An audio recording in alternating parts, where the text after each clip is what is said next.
prophecy of Jerusalem, Eden. Jerusalem will become the location of the new Garden of Eden, and it is believed that Jerusalem was the original location of the original Garden of Eden. Wherefore, behold, I send unto you prophets and wise men and scribes, and some of them ye shall kill and crucify, and some of them shall ye scourge in your synagogues and persecute them from city to city, that upon you may come all the righteous blood shed upon the earth, from the righteous blood of Abel unto the blood of Zacharias, son of Barachias, whom ye slew between the temple and the altar. O Jerusalem, thou that killest the prophets and stonest them which are sent unto thee, how often would I have gathered thy children together, even as a hen gathereth her chickens under her wings, and you would not. So we see here that Jerusalem is the context, and the blood of Abel, the righteous Abel, is likened to be guilt blood on Jerusalem. It's very interesting to note that. One of the things to note here is that the fountains of the living waters in Eden flowed, and on each side of the riverbanks were trees for the Garden of Eden.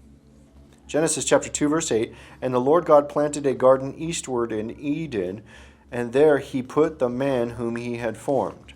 And out of the ground made the Lord God to grow every tree that is pleasant to the sight, and good for food, the tree of life also in the midst of the garden, and the tree of knowledge of good and evil. And a river went out of Eden to water the garden, and from thence it was parted and became into 4 heads. And what we see here is that in the river from Eden, that there's trees on each side of the bank, and then it parts into 4 different directions. And in the temple in Jerusalem on the return of Christ, the fountains of the living water flow out of that, and they break out as well. There's 4 different directions of the temple, and this is the likeness of the north, south, east, and west. And this is the same likeness of the directions of the flows of this river from the Garden of Eden that broke out into 4 different heads. But the tree of life is seen there in the midst of the garden, and it's also seen on the return of Christ at Jerusalem near that river. So we know that it does turn back into Eden, and this is an interesting point to look at. In Ezekiel chapter 47, verse 1, it says, Afterward he brought me again unto the door of the house, and behold, waters issued out from under the threshold of the house eastward. For the forefront of the house stood towards the east, and the waters came down from under the right side of the house at the south side of the altar. Then he brought me out the way of the gate northward, and led me about the way without unto the utter gate by the way that looketh eastward. And behold, there ran out waters on the right side. So we see here that the waters run out the east gate into the Garden of Gethsemane. And this is the location where Christ was tempted in the garden, which we'll cover later. Ezekiel chapter 47, verse 7 and 8 says, Now when I had returned, behold, at the bank of the river were very many trees on the one side and on the other. Then said he unto me, These waters issued out towards the east country, and go down into the desert, and go into the sea, which being brought forth into the sea, the waters shall be healed. So we see here that the living waters bring forth life back to what was dead. Ezekiel chapter 47 verse 12 says, And by the river upon the bank thereof, on this side and on that side, shall grow all trees for meat, whose leaf shall not fade, neither shall the fruit thereof be consumed. It shall bring forth new fruit according to his months, because their waters they issued out of the sanctuary, and the fruit thereof shall be for meat, and the leaf thereof for medicine.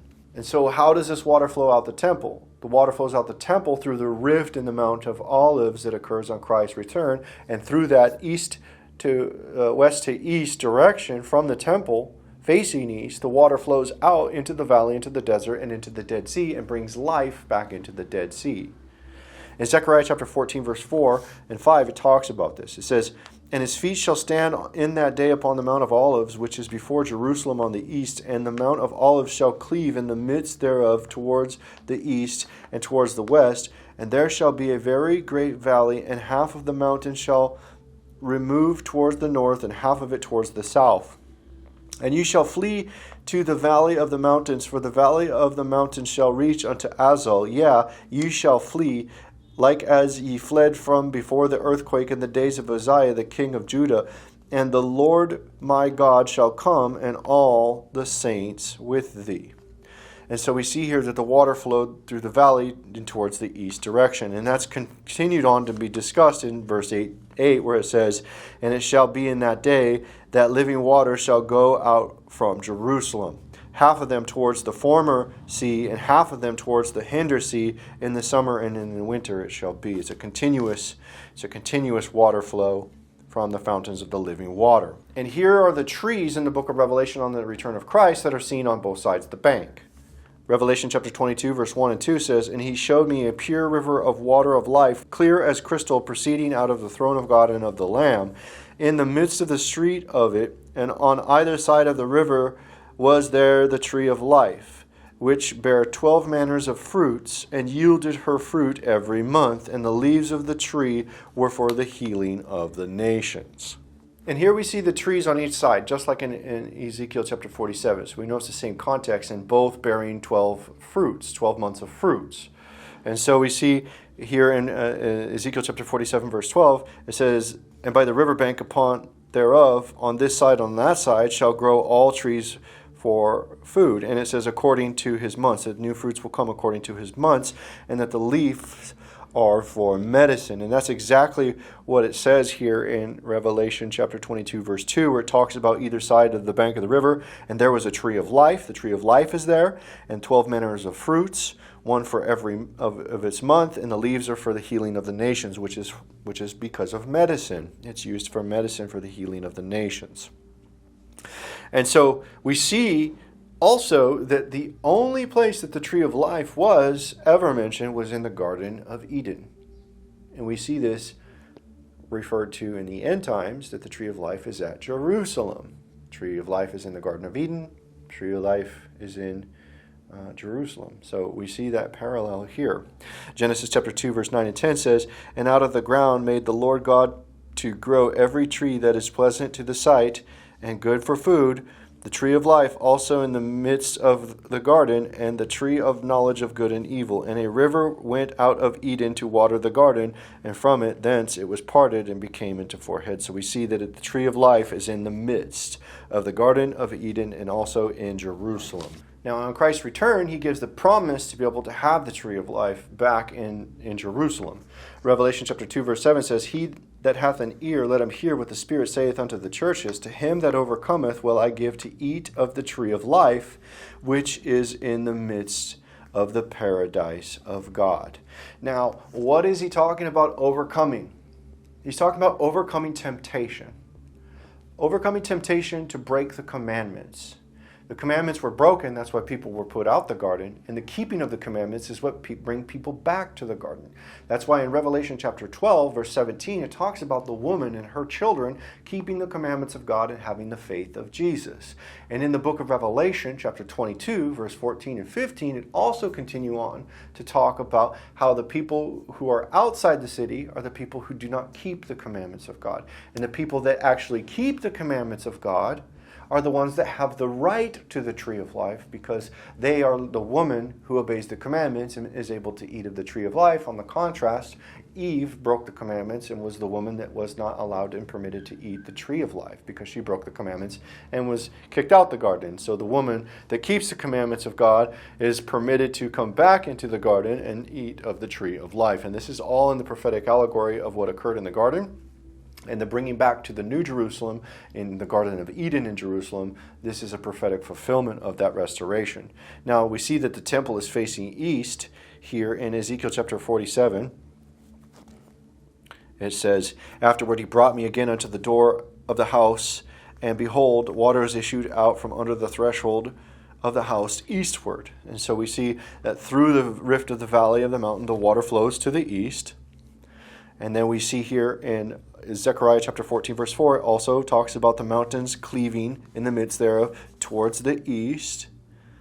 So there's a valley rift towards the east, and the water flows out that towards the east. Now going back to the Garden of Gethsemane, because the Garden of Gethsemane is directly in the midst of where Christ was tempted. What you see is the east gate facing east of the Temple Mount. Directly across the valley of the Temple Mount is the Mount of Olives. And in that valley is the Garden of Gethsemane, the location where the Mountain of Olives splits.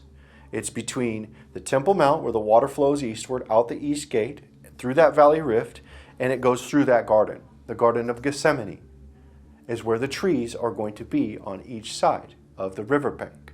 That's exactly where Christ was tempted to betray and to not fulfill what he was to fulfill, to be the sacrifice in the likeness of Adam being tempted in the garden. And this is why Christ became the second Adam.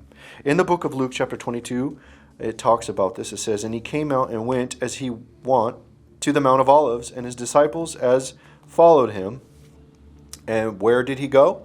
Matthew 26:36 says, "Then cometh Jesus with them to a place called Gethsemane, and said unto the disciples, Sit ye here, while I go and pray yonder." So we see Christ going into the Garden of Gethsemane by himself, further on to pray by himself, where he was tempted the night that he was betrayed.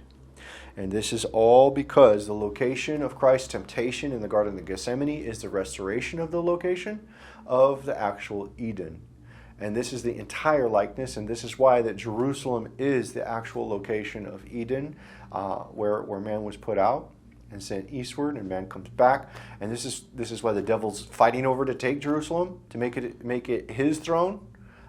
It's all prophetic. It's all prophetic fulfillment of that. And the restoration of Jerusalem will come back into being the Garden of Eden. Just like the prophecies in Isaiah talk about the waters flowing that were desolate and that were barren. Waters come back flowing and make it like a Garden of Eden. That's what it talks about in the book of Isaiah prophecies. And this is because Jerusalem, when it's made desolate and barren with no rain, will come back to being like the Garden of Eden when the waters flow again into it. And this was seen by the prophet.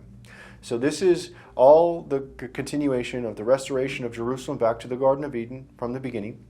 And this is the prophecy of Jerusalem, Eden.